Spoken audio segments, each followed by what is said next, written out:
Kicks 96, your home for today's best country and the legends. And as we celebrate the legendary Sam Phillips on what would have been his 100th birthday, we've been talking to his biographer, Peter Guralnick. We're back with him, and obviously we've been talking about his legacy and how what a visionary Sam was. So what do you think is kind of the biggest thing with Sam as far as what you feel like he should be known for? Is it just having that vision or having the drive to bring that vision to fruition? Well, I think both. He was a visionary. He was a revolutionary. He insisted that the most important thing in life and in character was individualism, and then he would say in the extreme, and it was always in the extreme. He was the most charismatic person I've ever met, I think. And he was one of the most positive people because his insistence, his philosophy was as important as the actual recordings he made, because it was the philosophy that recorded, the philosophy that led to the recordings. And the idea of difference was absolutely essential. The idea of it being fun, the idea of the feel being right.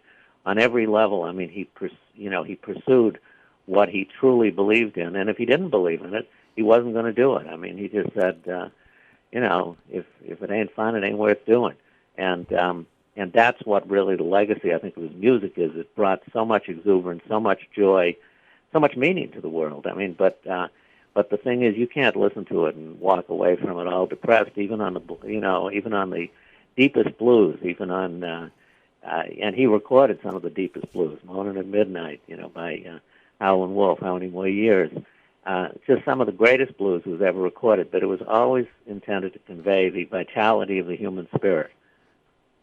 Well, and, I talked to Hallie at one point, and I was kind of asking her, having a grandfather who is kind of that level of famous, and I was talking about some of the movies that have come out or TV shows that have come out that had a depiction of Sam, and I was curious if she thought any of those were relatively accurate, because we all know how that can go.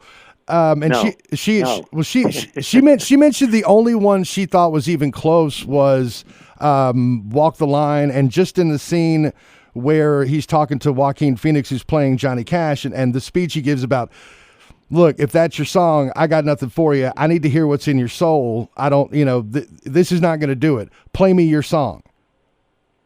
Well, the line is right, and I would never argue with Hallie. I learned long ago, even when Hallie was a kid, I wasn't going to argue with her. It's a wise move. But I still would say none of the movies have even gotten his walk. His walk, he was such a dynamic person on every level, and whether it was walk or his talk or anything else. But I should mention, Jerry will probably mention it too, but we did do something for his 100th birthday. We put out a book called The Birth of Rock and Roll, which I think Sam would love. It's a coffee table book, and if you haven't been lifting weights, you don't want to get it because it's so heavy. But it's just full. It's the illustrated history of Sun Records. Colin Escott and I did it with an editor named Karen Gerhardt, who just contributed so much. And it's just the most lavish display of Sun's, the whole diversity of Sun's catalog and how much Sam contributed. So, that's a shameless plug, but I think anybody who's interested in Sam or Sun would enjoy it. And if you're interested in rock music or just the history of it, there's no way you cannot be interested in what was accomplished by Sam. It's undeniable.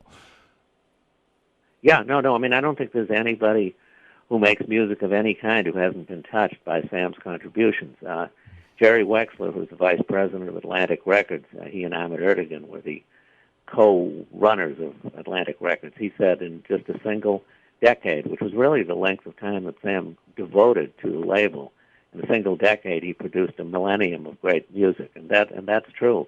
And even if people don't know they're being influenced, and for the most part they do, but if they don't know, the music is so embedded in the culture, whether it's blues or it's rockabilly or it's just music of its own individuation. It just, what he was looking for was exactly what you quoted, was what came from the heart, from the soul, and what gave each person his or her individual distinction. And that's what comes across in the music, and that's what I think has influenced people down through the years right up to the present day. And, that's at least some of the legacy of Sam Phillips. We're going to continue to celebrate it throughout the show today. Peter, thank you so much for taking the time and being on the show this morning and sharing some of your experience. No, it's been great. It's always great to visit Florence, even on the phone. And, you shouldn't be just celebrating today. And celebrate for the rest of the year or the rest of the decade, because Sam deserves it. And that's fair enough. It's fair enough. We could easily do that. Thank you, Peter, again. I hope you have a great day. Okay, thank you. Really enjoyed it.